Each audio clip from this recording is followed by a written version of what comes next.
Bom dia, gente. Então vamos hoje agora descrevermos, né, o átomo de hidrogênio. E para isso exige que nós tenhamos o conhecimento já prévio do rotor rígido. Eu estou assumindo isso. Então, de forma que, se vocês não lembrarem, eu sugiro reverem a aula de revisão sobre rotor rígido, né, que está aí no playlist aí da de Química Quântica, tá bom? Então vamos lá. Bom, então vamos lá, né? A primeira coisa que nós vamos ver é que é, o átomo de hidrogênio nós podemos ver como se fosse um elétron e o próton, né, compõe o átomo de hidrogênio interagindo por meio de um potencial de Coulomb. Então, o que nós estamos pensando é alguma coisa como isso, onde você tem um elétron aqui, você tem uma carga positiva e nós estamos olhando esse tipo de interação, tá? Então, esse tipo de interação será dada aqui por esta interação de Coulomb, né? Para quem não percebe ou ainda não conseguiu visualizar, é importante lembrar aqui, né, que isso aqui é um termo de Coulomb mesmo. Né? Você tem a carga positiva vezes a carga negativa em Coulomb. Né? Então, você tem o Z, que é o número de prótons que você tem. No caso aqui do Z seria igual a 1 para hidrogênio, mas vamos deixar o Z aqui, porque a gente pode ter depois lá brincar com os hidrogenoides, né, que são aqueles íons que têm apenas um elétron. E você tem a carga negativa vezes a carga positiva, que vai ter o sinal aqui, e ao quadrado, o E, já que nós estamos olhando só a interação de um elétron. Né? E aqui embaixo é a distância e a permissividade no vácuo, 4π. Bom, então a nossa equação agora vai se tornar uma equação de Schrödinger, que é esta aqui, né? Onde nós temos aqui a parte cinética, o potencial, como nós aprendemos lá atrás, a função de onda, que agora vai ser de R, θ e φ, né? Função de onda de R, θ e φ, e o E. E como nós vimos lá no rotor rígido, para quem não se lembra, por favor, retorne lá, nós vamos ter que trabalhar aqui com coordenadas esféricas, né? Então aqui é R, θ e φ, onde que, lembrando que o Laplaciano é dado por esta equação aqui, ok? Bom, então, se nós aplicarmos, substituirmos aqui pelo nosso Laplaciano, nós vamos ter uma equação como essa. Observe que aqui está o Laplaciano, π, eu desmembrei aqui, então coloquei mais u de R, π e de R. Ok? Ora, eu posso fazer a seguinte separação, eu posso multiplicar aqui e deixar isso aqui separado. Né? Vou multiplicar esse termo pelo resto aqui. E posso colocar 1 sobre R ao quadrado em evidência. O que eu vou ter? Eu vou ter todo esse termo aqui. Vai ser exatamente aquele termo do momento angular, né? O operador momento angular ao quadrado. Okay? Bom, então é isso que eu fiz. Observa que aqui tem a parte ligada ao R. Aqui eu separei agora, coloquei 1 sobre R em evidência. Eu tenho este termo aqui, né? Que vem lá do rotor rígido. E a nossa função. O que eu vou fazer? Nós vamos tentar fazer aquela separação de variáveis que nós já fazemos constantemente, rotineiramente, para hoje tem equações diferenciais ordinárias. Eu vou separar, só que dessa vez eu vou separar a parte em R e a parte θ em φ. Essa parte aqui a gente já conhece lá do rotor rígido. Vamos ver se dá para a gente aproveitar. Bom, substituindo e derivando, o que nós vamos ter? Quando eu derivar essa parte aqui, que só depende de R, ela vai estar aqui, beleza? E essa parte vai vir para cá. O segundo termo é o contrário. Nós temos o R aqui, porque não tem nada que depende de R. E nós temos aqui os esféricos harmônicos. né? E já aproveitei, já passei o E para cá e já coloquei nesse formato. Bom, e agora? Bom, agora nós continuamos, né? Então nós estamos tendo aqui. Vamos lembrar, né, e que nós temos esse termo aqui, que vem lá do rotor rígido. Para esse termo aqui, o que a gente vai falar? Nós sabemos que os esféricos harmônicos, né, aplicada a esse momento aqui angular total, aquele L ao quadrado, né, que é esse operador, vezes o h barra ao quadrado vai me dar menos h barra ao quadrado, e esse alto valor e esses harmônicos esféricos. Preste atenção de que eu só posso fazer isso, por quê? Porque o operador hamiltoniano, ele comuta com o momento angular total e, por sua vez, também comuta com o momento angular, a componente na direção z, né? Porque senão eu não poderia fazer isso. Então, dado que isso é possível, eu simplesmente vou dizer que esses harmônicos esféricos são os mesmos, né? Porque eles também são capazes de descrever esse sistema, e quando eu aplico aqui, eu acho simplesmente esse termo que sai bonitinho. Então é isso que eu vou fazer. Eu vou substituir toda essa parte aqui, que eu vou aqui descrever para vocês aqui, ó. Toda essa parte aqui, não. Eu vou substituir por isso aqui. E aí, então, eu tenho esse termo embaixo, como está mostrado. Vou repetir essa parte, está aqui, né? Essa parte está aqui, e vou trazer isso aqui para cá, né? Bonitinho, ok? E tenho essa parte aqui, tá certo? E a partir daí, então, nós vamos fechar, né? Aqui, simplesmente trazendo aqui para vocês, já simplificando. O que nós simplificamos? Eu posso cortar todos os harmônicos esféricos. Vou cortar aqui para ficar fácil, né? Posso cortar isso. Outro termo aqui. Outro termo aqui. Então agora eu tenho uma função, que é a famosa equação de Schrödinger radial, né?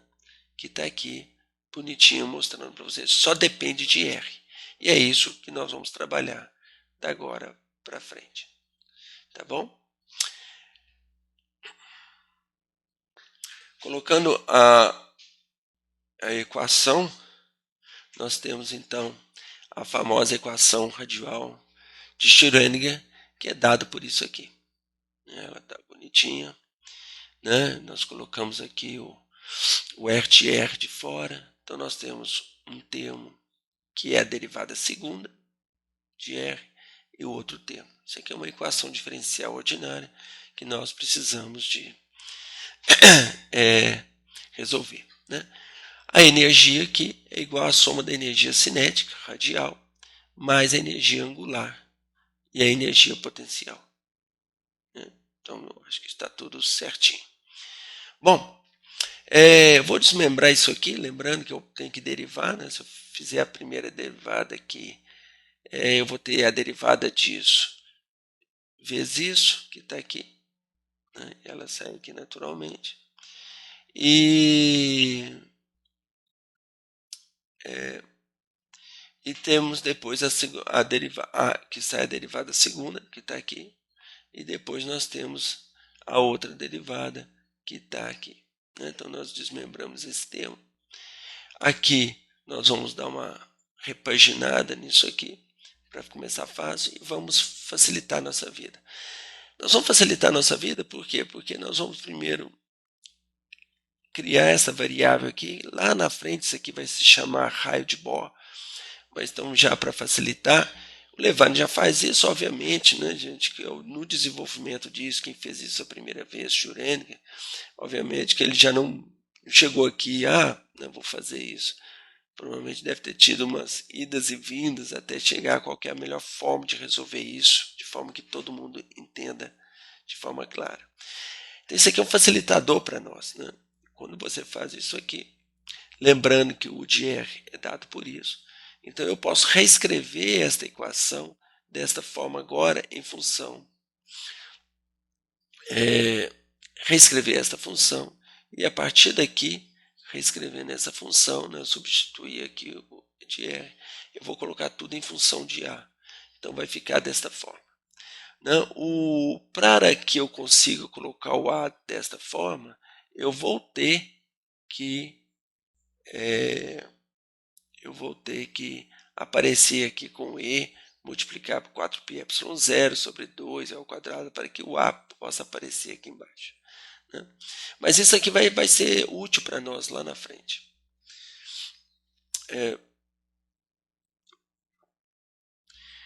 Essa aqui é a equação, né? A equação aqui, repetindo a equação aqui nesse slide, né? E vou fazer uma pequena mudança qualquer. Eu vou pegar este termo aqui e chamar de menos c ao quadrado. Então, observa que nessa transformação, né, isso aqui não podemos perder de vista que isso aqui é menos c ao quadrado. Ou seja, o c é a raiz disso aqui menos a raiz disso aqui. Tá? Então, o que está dado aqui. Só para lá na frente nós vamos recuperar isso aqui. Então, guarda isso aí. Vamos analisar essa função. Para R muito grande, o que acontece em R muito grande? Todos esses termos aqui, né, vão para zero. Esses termos vão para zero. E você vai ter a derivada segunda, que está aqui, né, mais este termo, que está aqui, vezes o R. Olha, a solução disso aqui é simples, né? Ele é dessa ordem aqui. Lembrando que isso aqui é o C. Né?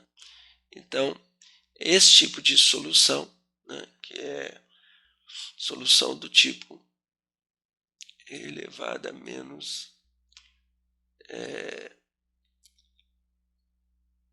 C. Né?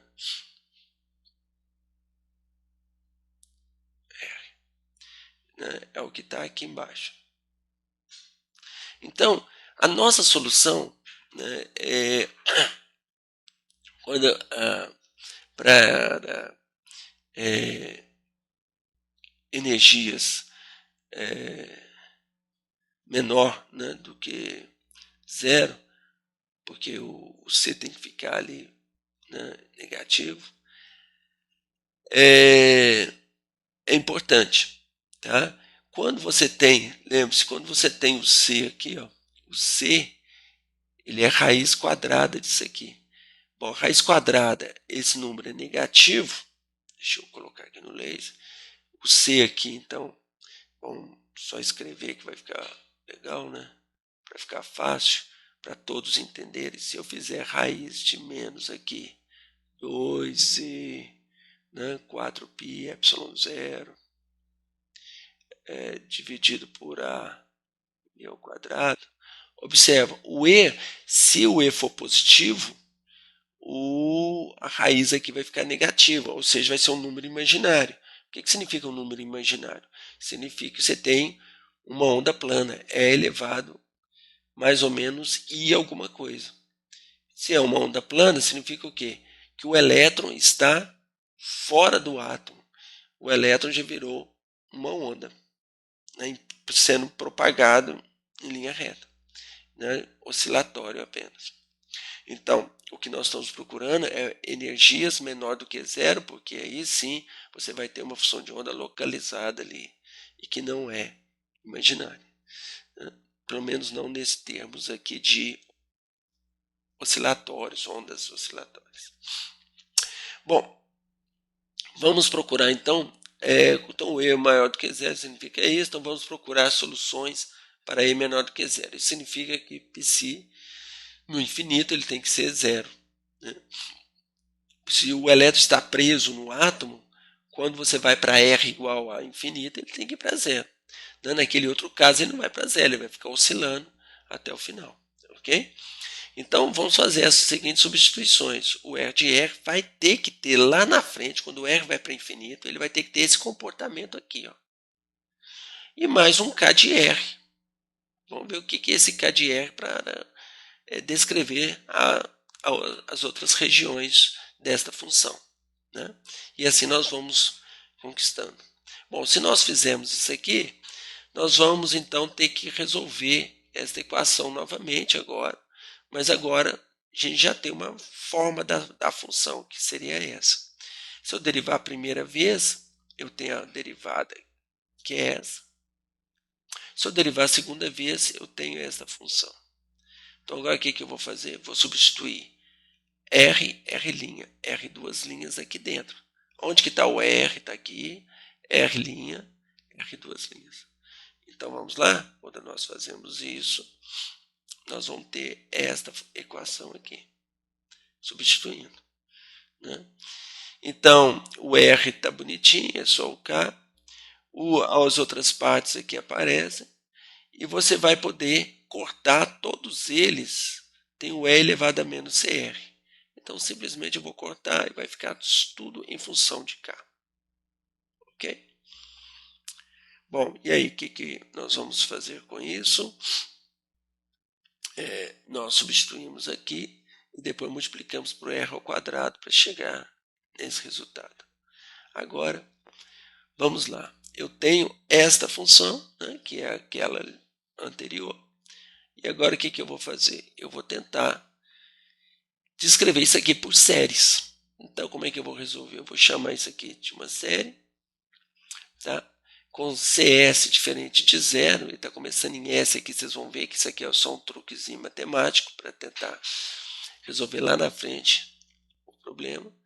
Então, isso, lembrando que ele, né, o C de S aqui não, tem que ser diferente de zero para o valor inicial. Né? E a gente vai fazer a seguinte transformação. Nós vamos deixar um J sendo um K menos S, para que esse S assuma, o J assuma o valor de zero aqui. Né? Porque quando ele fosse, o K for igual a S, é zero. Bom, daqui a pouco vocês vão entender por quê. O BJ aqui, então, onde que é C de K vai virar, o BJ vai virar um C de J mais S. Tudo bem? Quando o J é igual a zero, é o CS, que é o primeiro, ele vai ser o B0. Então, nós vamos fazer a seguinte transformação. Isso aqui, né, ele vai virar isso. Agora nós vamos ter tudo em função de J. E vou tirar o R de S para fora e vai ficar assim. Vocês vão ver que isso vai trazer uma facilidade para nós. Isso aqui significa que eu vou pegar o R de S e isso aqui vai virar um M. Só para facilitar nossos cálculos aqui. Né? Então, se o meu K de R é igual a RS de M de R, se eu derivar a primeira vez, eu vou ter isso.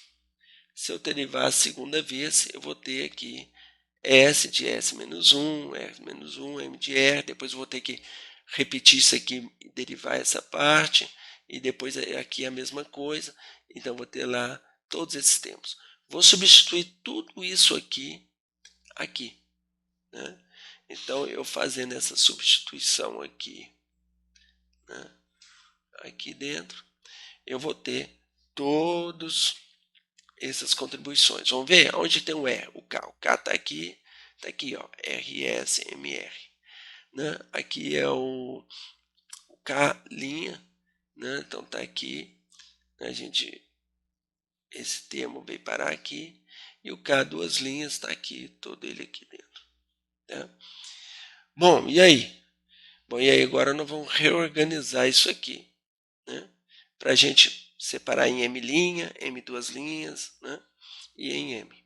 Então vamos reescrever isso. Tá aqui a equação, só para vocês não perderem, né? Repetir. E aí, então agora eu estou vindo aqui, ó. Nós vamos pegar os termos em M, né? Desmembramos tudo. Tá? E agora eu vou colocar os termos em M duas linhas, o termo em M linha. E ó, dentro desse colchete todo aqui, nós temos o M. Tá? Bom, agora eu preciso de achar o valor de S. Observe que esse S aparece aqui naturalmente. Né? Então, vamos lá. Se eu tenho esses valores de S aqui, para encontrar S, vamos olhar para R igual a zero. Então, quando o R vai para zero, o que vai acontecer? Vamos ver se dá para a gente tirar alguma coisa. Para o R igual a zero, o M. Zero é B0. O M' de zero é B1. O M duas linhas de zero é B2.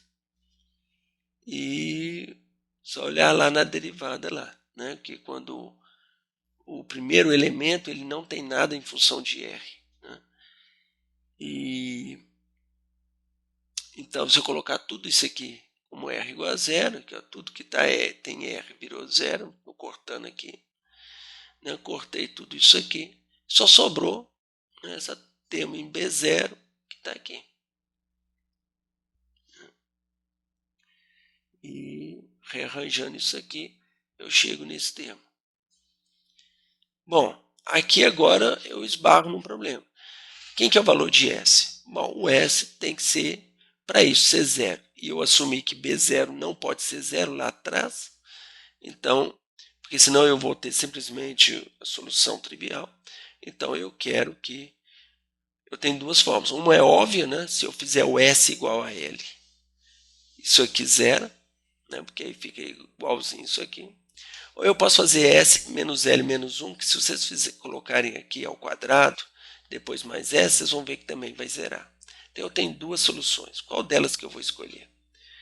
Então, vamos lá. Então, vamos só relembrar. Eu tenho o R de R, que nós fizemos essa transformação. K de R, nós fizemos essa. O M de R virou essa. Tá? Então, o meu R de R é alguma coisa como isso. Se eu substituir tudo aqui, o K de R aqui dentro, e depois é somatório aqui. Voltamos àquela estaca. Qual dos dois que nós precisamos? Se eu fizer S menos L menos 1, eu vou ter o meu R tendendo para zero, 1 sobre R de L mais 1. Né? Bom, portanto, o R, quando vai para zero, isso aqui vai para infinito. Então, essa solução aqui não me interessa. E não gostei, então nós vamos tirar. Ok? Eu vou substituir aqui ó, o S por menos L menos 1. Né? Então, vamos ver se o S igual a L tem solução para nós. Então, nós vamos pegar aqui, temos o R de R. Né? Agora, o R meu aqui vai virar L de MR. Né? Vamos substituir tudo lá naquela equação. Né? Lá atrás, aquela equação que tem as derivadas. Só que agora eu estou substituindo o S pelo L. Né? Então apareceu o L aqui e assim por diante. Né? Dividindo tudo por R, nós vamos ter este termo aqui. Tá? Isso aqui é interessante para nós. Daqui a pouco vocês vão entender por quê. Né? E com isso aqui, vamos ver, vamos né, continuar resolvendo. Então, nós temos esta equação, novamente, e vamos ver. Quando a gente faz para R tendendo a infinito, isso aqui vai para zero, isso vai para zero. Né? E nós vamos ter este termo. E nós vamos tentar resolver isso aqui. De que forma? Vou colocar aqui o M, aquele somatório, estão lembrados? E vou fazer a derivada primeiro, eu faço o J, né, BJRJ menos 1, e faço uma transformação. Observa que para o J igual a zero, o primeiro termo aqui é zero. Então eu posso simplesmente continuar com J igual a zero, mas aqui fazendo J mais 1. Porque o primeiro termo que não é zero é quando J é igual a 1.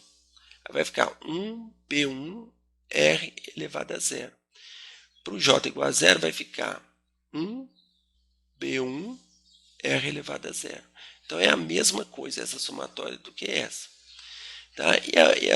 O M2', se eu derivar de novo esse termo aqui, eu vou ter J menos 1, PJ, R elevado a J menos 2, simplesmente a derivada, né? E eu posso fazer uma mudança, só que aqui eu vou querer mudar para igual a mudança anterior que eu fiz. Eu vou passar para J igual a 0, só fazer J igual a J mais 1. Então esse J aqui vira J, esse J vira J mais 1, aqui vira J mais 1. Vamos ver se dá certo mesmo? Para o J igual a 0, esse termo é 0. Certo? Beleza? Pois bem, para o J igual a 1, esse termo é 0 também, porque 1 menos 1 é 0. Então, só a partir do J igual a 2, que aí você vai ter aqui 2BJ2, R elevado a 0. Vamos ver como é que fica aqui? Olha lá, 0, beleza, então primeiro foi embora. O J igual a 1, eu vou ter 1 mais 1, 2, B2, R elevado a 0. Exatamente igual ao primeiro termo desse aqui, diferente de 0. Então, a partir daí fica tudo igual. Então, são os mesmos termos. Então, agora eu posso substituir nessa equação o M, M' e M2'. E vamos ter uma coisa interessante. Por quê? Porque observa que aqui, ó, eu substituí aqui, eu tenho RJ. Aqui eu tenho RJ menos 1, mas eu tenho R aqui. Quando eu multiplicar, vai ficar RJ. Aqui na frente RJ menos 1 e eu tenho R. Então, quando eu multiplicar aqui, vai ficar RJ. E aqui eu tenho RJ. De forma que, quando eu faço essa multiplicação, eu tenho tudo isso aqui, ó, somatório de RJ, somatório de RJ, somatório de RJ, tudo começando com J igual a 0. Então, eu posso jogar esse somatório para fora. É isso que nós vamos fazer. Então, temos aqui, né, repetir a equação anterior. Agora eu posso ter isso aqui, onde eu tenho tudo em função de RJ. Bom, agora tem duas soluções. Ou a solução trivial, quando o R igual a 0, tudo é 0, acabou meu problema. Mas não é isso que eu quero que dentro do colchete seja diferente de 0. Né? Fazendo o coeficiente de RJ, né, igual a 0, coeficiente, quer dizer, o que está dentro do colchete. Então, nós temos este termo aqui igual a 0. Né? Fazendo isso, nós vamos chegar nessa solução aqui, que é uma solução de recorrência. Né? Onde que se eu der o valor de 0, eu tenho BJ, B0, eu acho o B1 e assim por diante, tendo todos esses valores aqui. E o resto tudo aqui são constantes. Bom, como é que vai ficar? Bom, examinamos a série, né, infinita para R grande. Então, nós temos isso aqui. Né, quando R vai grande, só para a gente lembrar, né, esse termo aqui, ó, é muito semelhante ao E elevado a Z. Então, se eu fizer isso aqui, eu vou ter alguma coisa como isso, tá? E que vai me dar algo como isso, ok? Então, essa série somente converge-se para um determinado valor de J igual a K, o coeficiente BJ se torne zero. Né? É isso que ele quer dizer, ok? Em algum momento, esse BJ aqui vai ter que ser zero, porque senão ele vai divergir. Bom, então como é que nós vamos fazer? Nós vamos pegar, assumir que um J igual a K vai ter que ser igual a zero. Quando nós fazemos isso aqui, ó, pegar esse termo aqui e falar que o K, né, vai ser igual a zero, esse termo, nós vamos ter isso aqui. Ok? Ora, quando eu faço isso, né, eu posso agora igualar, né, separar os termos aqui, né, e eu vou ter isso aqui. Né. Então, vamos ver se nós chegamos aqui a alguma coisa, né? Nós vamos ter o 2C,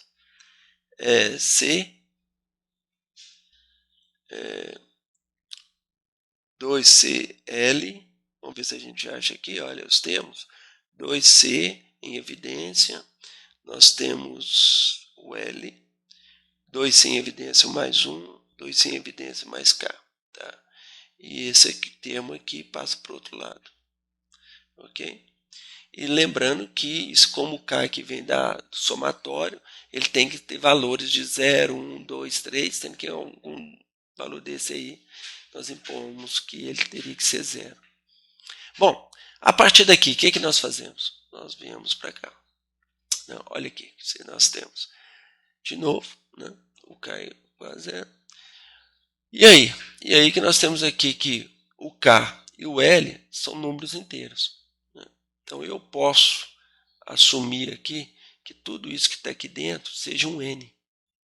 Porque, ó, número inteiro, número inteiro e número inteiro, então isso aqui é um número inteiro. Né? Tá? E nós sabemos que o L, né, ele só pode ser números positivos. Então, desta forma, você tem que o L aqui, ó, tem que ser menor ou igual a N menos 1. Beleza? E temos então o valor de C a partir daqui. É isso? Vamos lá. E temos o valor de C. C é Cn igual a ZA menos 1. Então, C igual a Z sobre A sobre N. Né? Agora, vamos lembrando que o C é dado por isso. Né? Então, nós podemos substituir. Podemos fazer C ao quadrado aqui, ZAN. Então, nós vamos ter esse termo, isso aqui ao quadrado. Vou isolar o E. Né? Vou substituir o A aqui. Né? E nós vamos chegar na nossa famosa equação tão esperada da energia. E vamos ver que a nossa energia agora, né, aqui toda fechada, essa energia aqui, né, ela é o nosso E de N. Né? E com N, que tem que variar o que? De 0, 1, de 1, 2, 3, porque ele não pode ser menor do que, se o K só pode ser 0, o L só pode ser 0, então o N tem que ser 1. É isso que nós estamos mostrando aqui. O E tem que ser 1. Então, nós vamos ter este termo aqui. Este termo aqui, que vai ser energia. Bom, vamos ver. O Z é o número atômico 1. O μ é a massa do elétron, ou a massa crítica. O E é a carga do elétron. H nós conhecemos, constante de Planck, permissividade, 8. Então, isso tudo aqui é uma constante. Né? Então, nós chegamos lá naquele caso, né, do Rydberg, da proposta lá do Bohr, onde que você tem uma constante dividido por n ao quadrado, né, os níveis de energia. Né? Essa constante de Rydberg lá, de Bohr, é exatamente esse valor.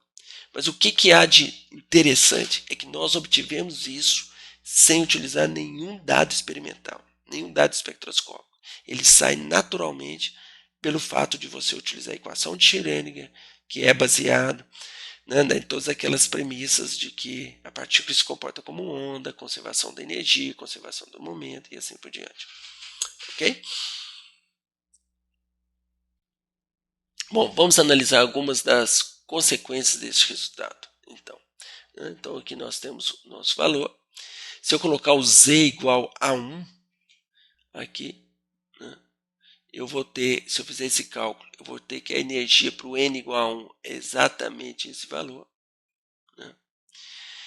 Se no lugar aqui da massa do elétron, se eu colocasse realmente a massa, né, reduzida do sistema do hidrogênio, né, que seria a massa do elétron aqui e a massa do núcleo, lembrando que a massa do núcleo é muito maior do que a massa do elétron, você vê que isso aqui é basicamente 1 da massa do elétron. Isso é só para mostrar, gente, que nós podemos usar aqui para todos os efeitos a massa do elétron, né? Porque a massa do núcleo é tão alta que é como se ela ficasse parada. Né? O centro de massa está praticamente em cima do ok? E qual é o valor? O que isso significa? Significa que se eu tenho este valor, né, essa energia, o que representa eu tirar o elétron do átomo de hidrogênio? Ora, representa eu levar o elétron para o N. Qual N? N tendendo a infinito. Né? Então, meu ΔE vai ser igual ao limite, né, do N final tendendo a infinito, de quê? Do N inicial, né, que é aquele E1 menos EGNF. Né? Só que esse NF é 1 sobre N. 1 sobre N com NF tendendo a infinito, 1 sobre N ao quadrado, com 1 sobre NF ao quadrado tendendo a infinito, isso aqui vai para zero. Então, minha energia de ionização é o valor contrário, né? Aqui, G1. Né? Então, observa que isso é algo também, um feito muito grande, né? De você conseguir esses valores tão próximos assim. Ok? Bom, podemos continuar? Vamos estudar então as funções de onda. Bom, agora nós temos a nossa função de onda, que é composto por R de NL, porque ele depende de N e de L, vezes os harmônicos esféricos, que depende de L e M. Então, se nós substituímos agora o nosso R, o nosso esféricos harmônicos, que vem lá do rotor rígido, quem ainda não viu pode ver a aula anterior, né, do rotor rígido, nós temos então este termo aqui. Vamos pensar agora só para o primeiro nível, N igual a 1, L igual a 0 e o ML igual a 0. O orbital 1s. Né? Nós vamos reduzir a esta equação. Okay? E aí nós podemos, né, lembrar que o R de 1, 0 é dado por isso. Né? Só olhar aqui, ó, bota o J igual a 0, né, vamos ter N menos L menos 1. Se eu coloco aqui L igual a 0 e o N igual a 1, isso aqui é 0, então só tem o J igual a 0, BJ, então só vou ter B0 aqui. Então vai ter o B0, né, do N igual a 1, eu vou ter isso aqui. Né, tá bonitinho aqui. E aí? Bom, e aí nós vamos ter que normalizar isso aqui. Como é que nós normalizamos? Nós falamos complexo conjugado, que simplesmente é a própria função, PZ. Lembrando aqui, ó, do elemento de volume, né, integral, esse R ao quadrado é, nós estamos trabalhando com coordenadas esféricas, nós vamos ter isso aqui. Essa integral aqui, nós temos ela aqui, olha, x ao quadrado é elevado a cx.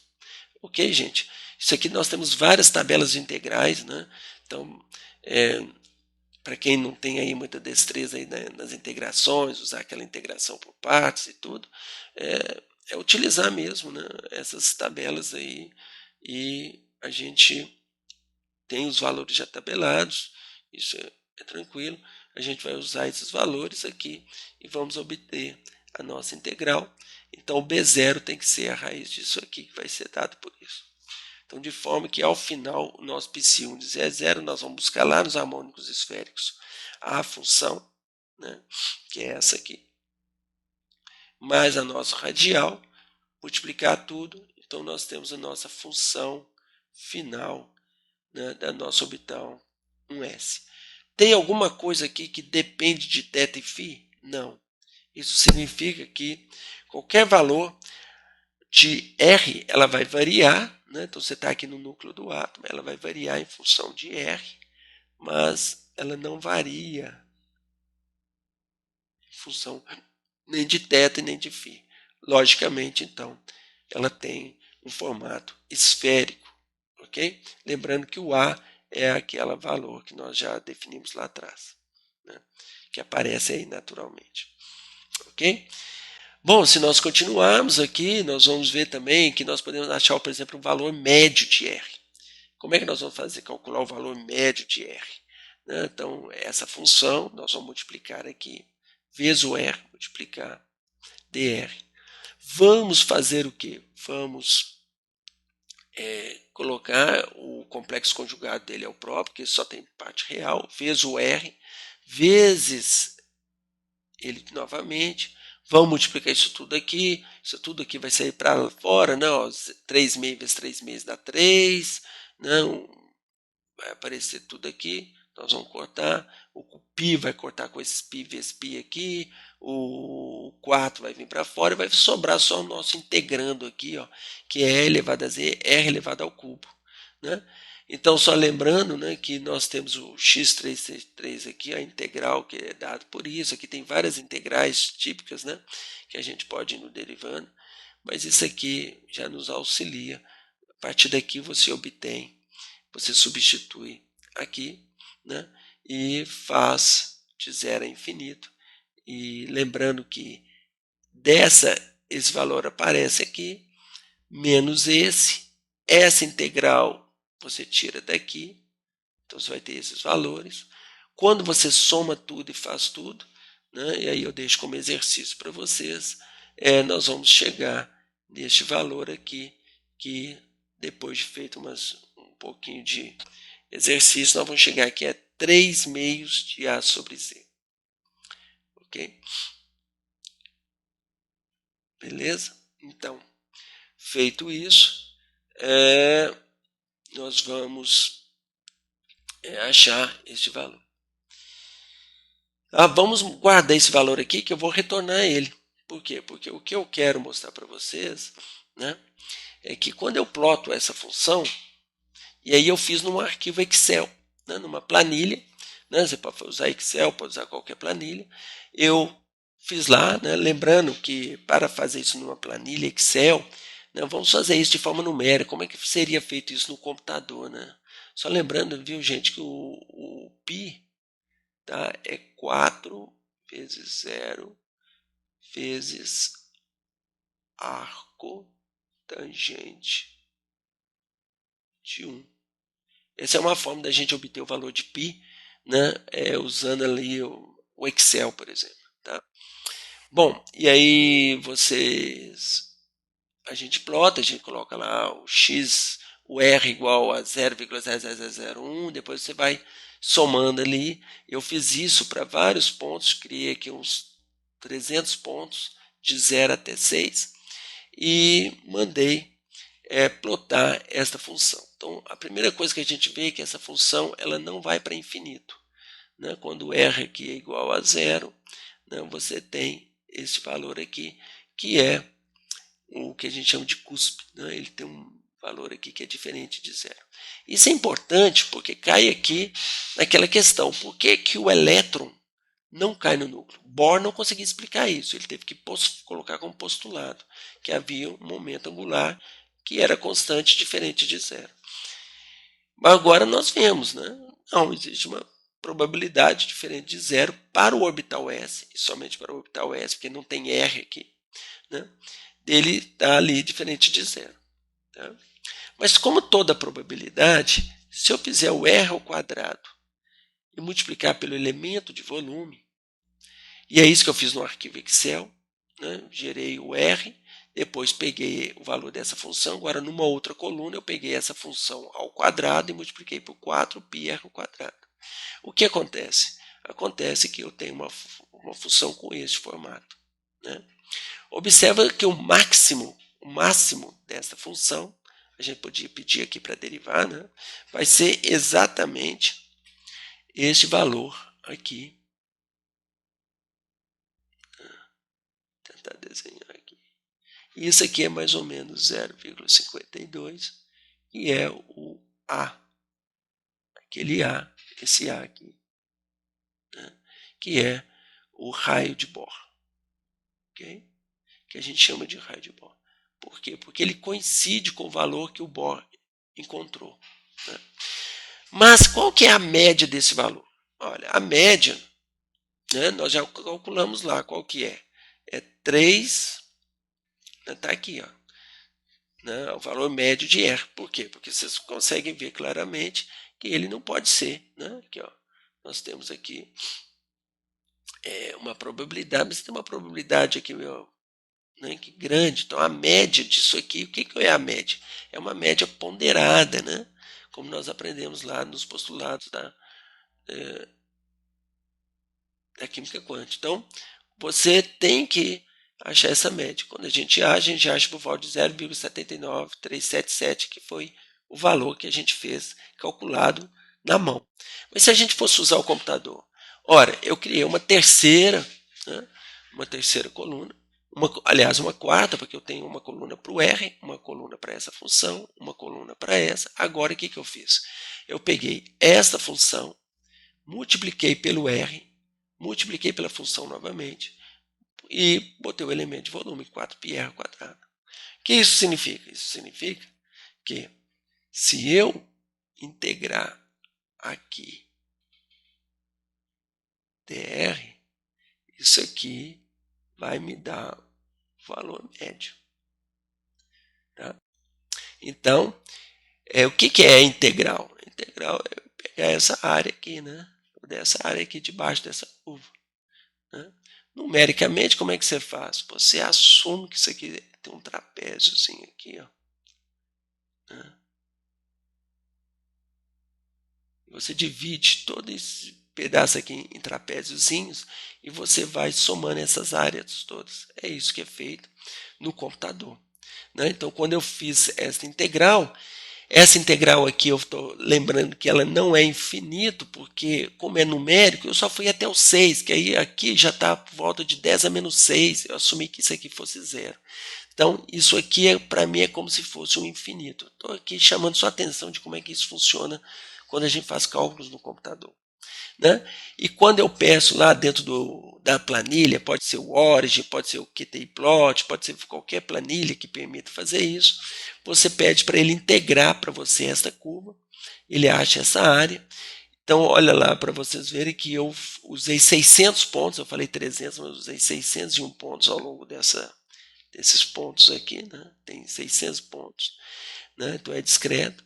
E eu fiz a integral até o 6, porque eu assumi que esse 6 aqui já era próximo do infinito, porque o R, a função já foi para zero. Né? E eu acho exatamente este valor. Compara este valor aqui com este valor. Vocês verem aqui, olha, 79,377. Ele está perfeito até a quarta casa decimal. Aqui, ó, se eu aproximar, ele fica perfeito. Né? Ok? A mesma coisa é nesse caso. Qual é a probabilidade total, se eu somar todas as probabilidades? Olha, tem que dar 1, né, que é 100%. Olha lá, quando eu integro, eu estou dando esse valor. Eu chamo isso a atenção porque muitos desses programas computacionais de fazer de cálculos, se você olhar lá dentro no output, ele sai. Por exemplo, no caso da DFT, você faz integrais numéricas.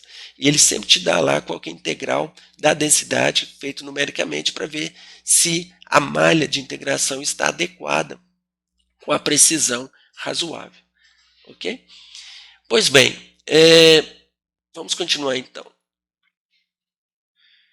Então, nós temos, vamos retornar aqui à nossa equação de Schrödinger, né, radial, ok? E essa equação ela tem um formato muito interessante porque ela é, na verdade, a função de Laguerre.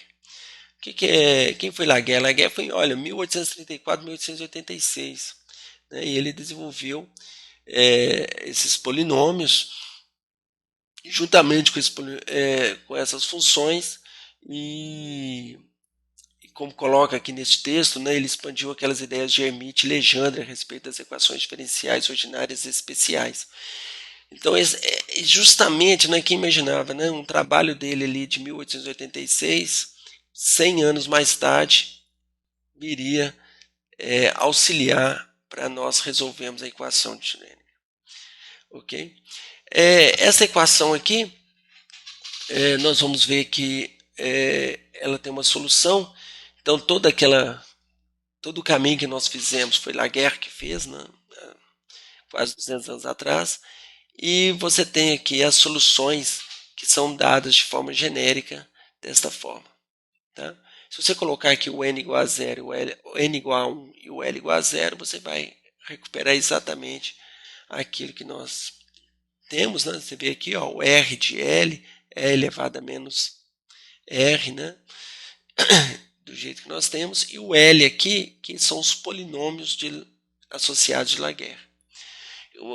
Aqui nós vamos mostrar algumas dessas funções, né? Existe uma fórmula recursiva que você pode criando a partir de uma, você vai só derivando e vai gerando as outras, mas aqui elas estão aqui bem bonitinhas, né?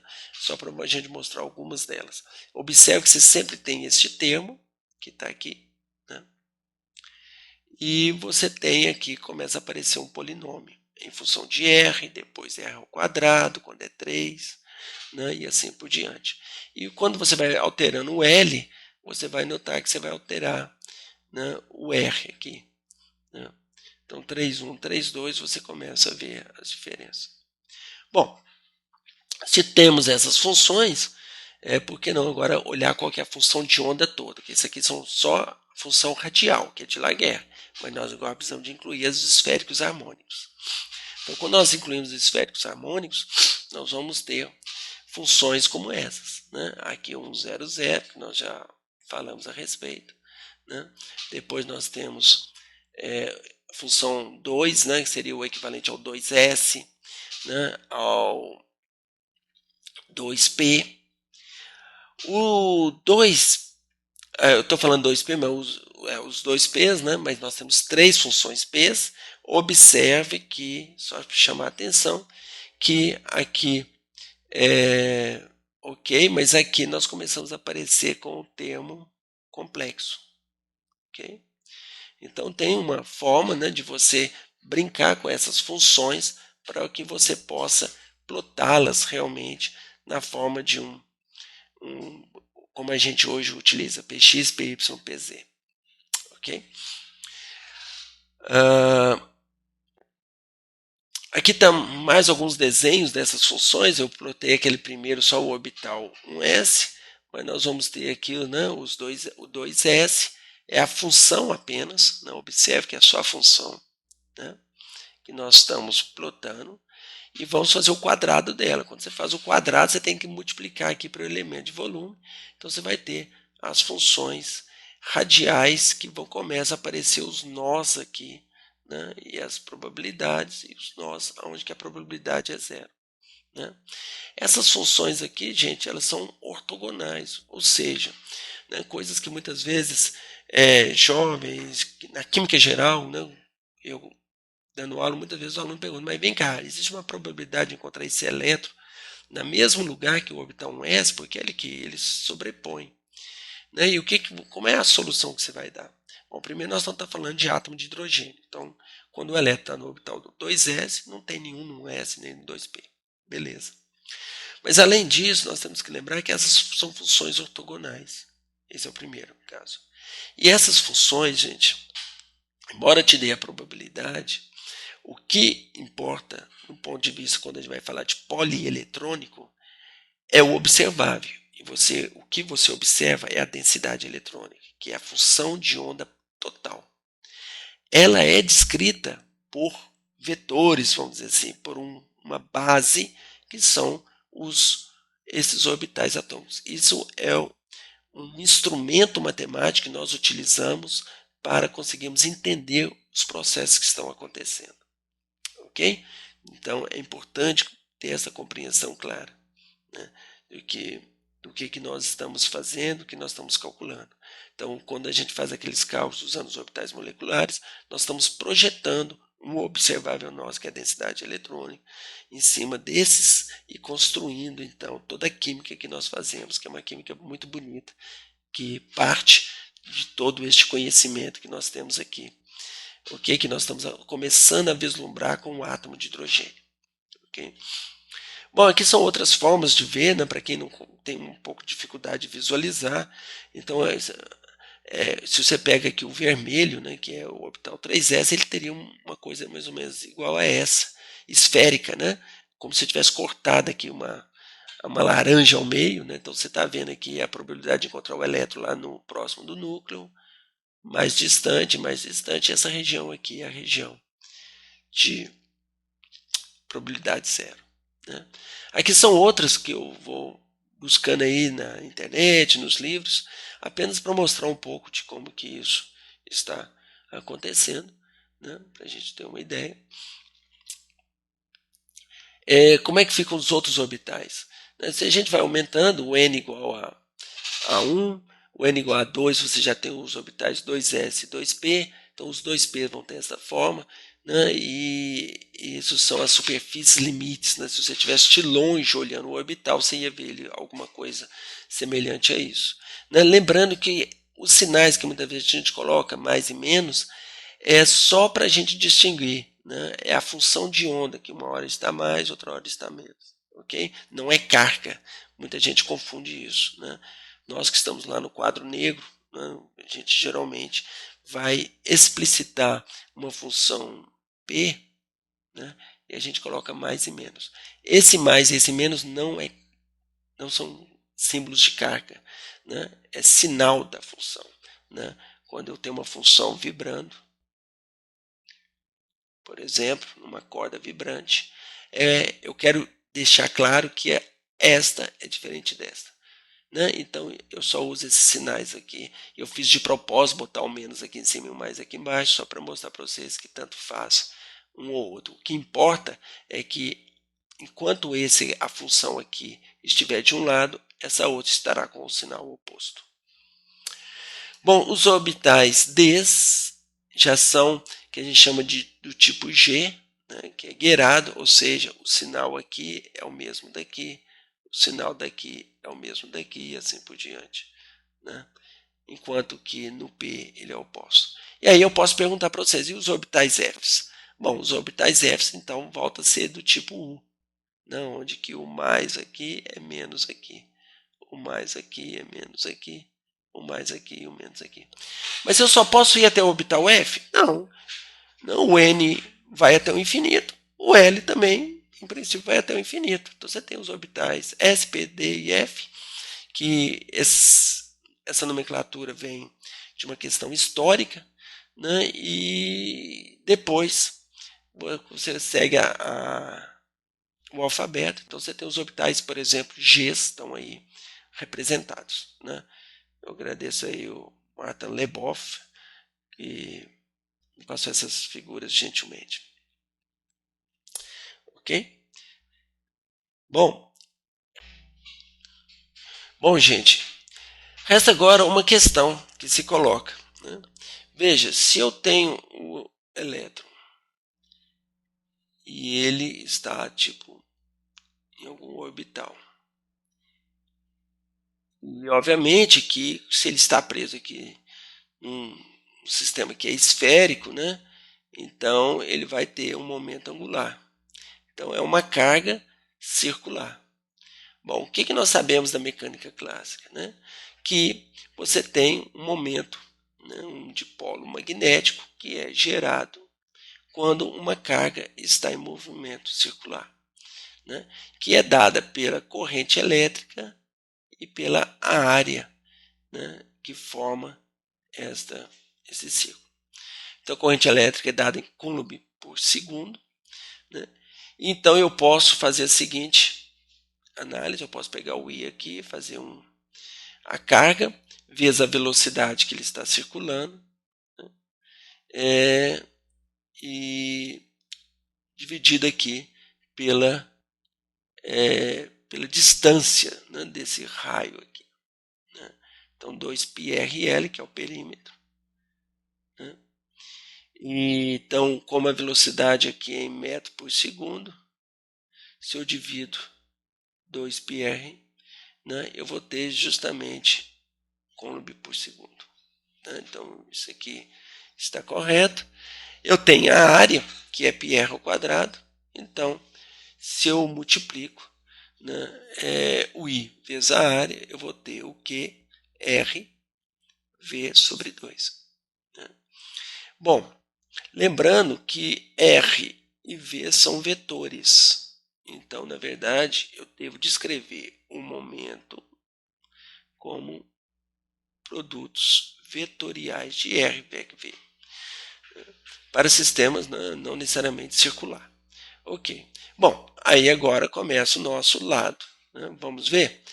Bom, vamos lembrar que o momento angular é R VEC P. Nós vimos isso lá nos harmônicos esféricos, né? Lá da aula anterior. Então, nós temos aqui o P, que é dado por MV. Né? Então, se nós substituirmos aqui, eu tenho algo como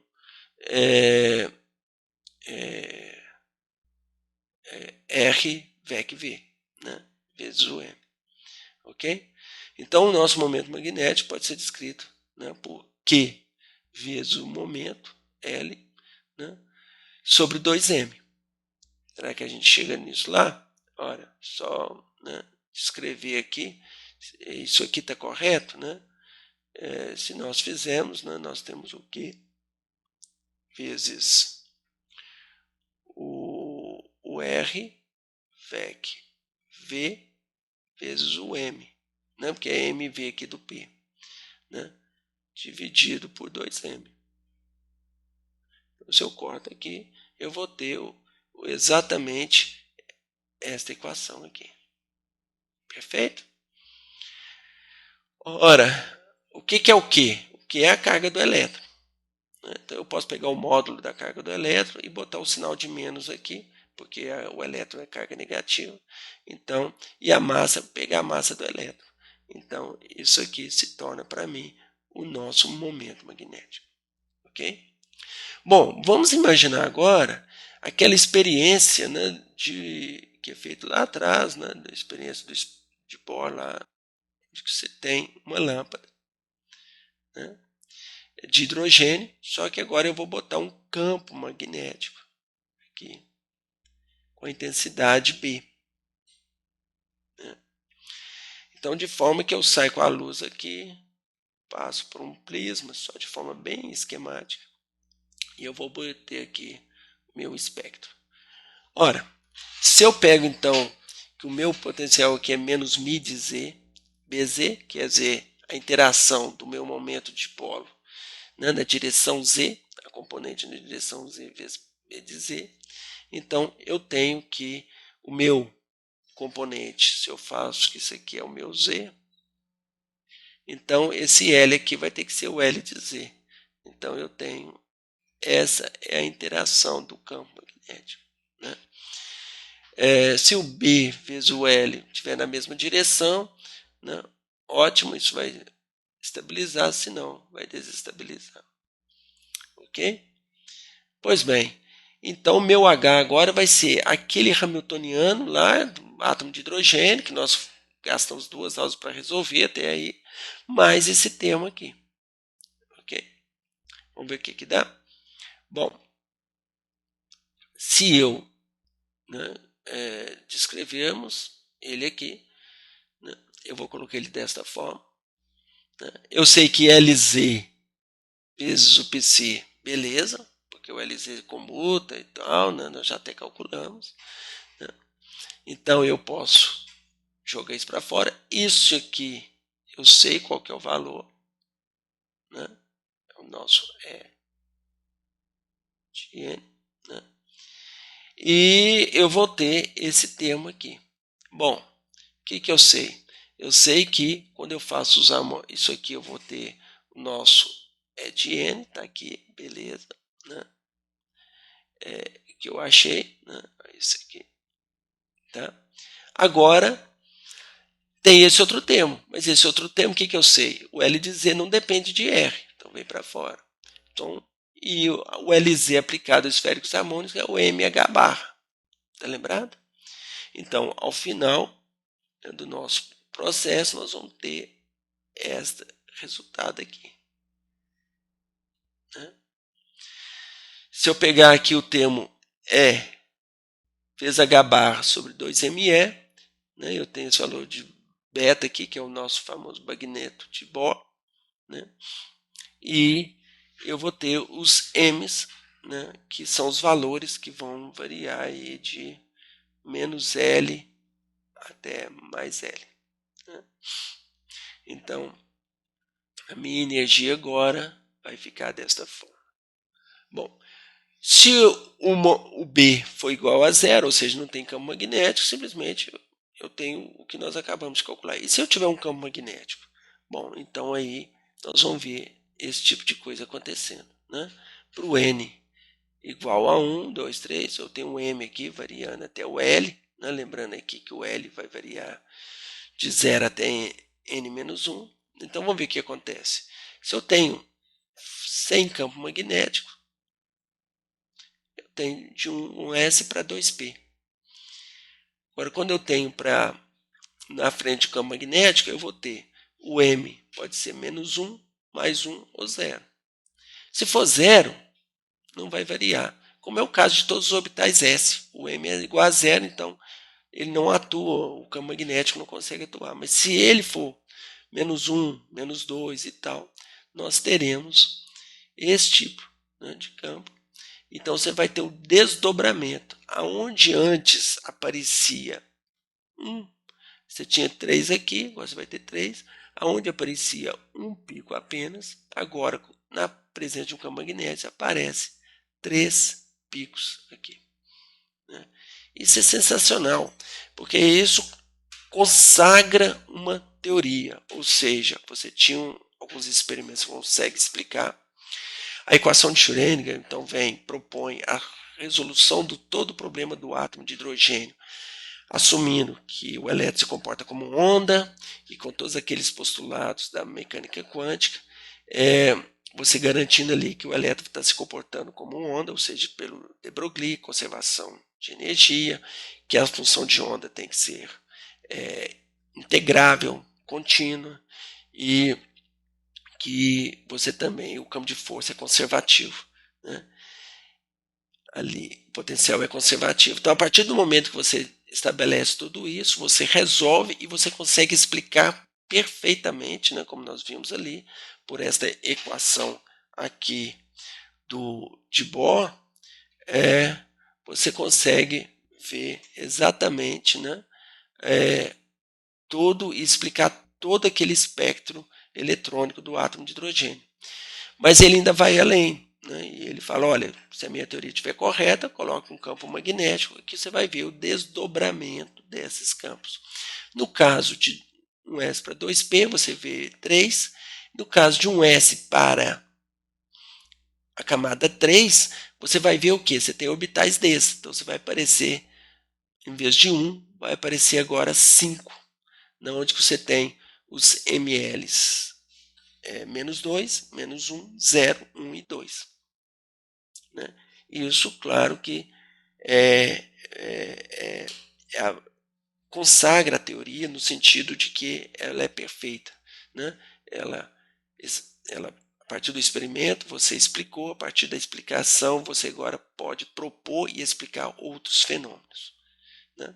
Então é isso, esse é o nosso átomo de hidrogênio.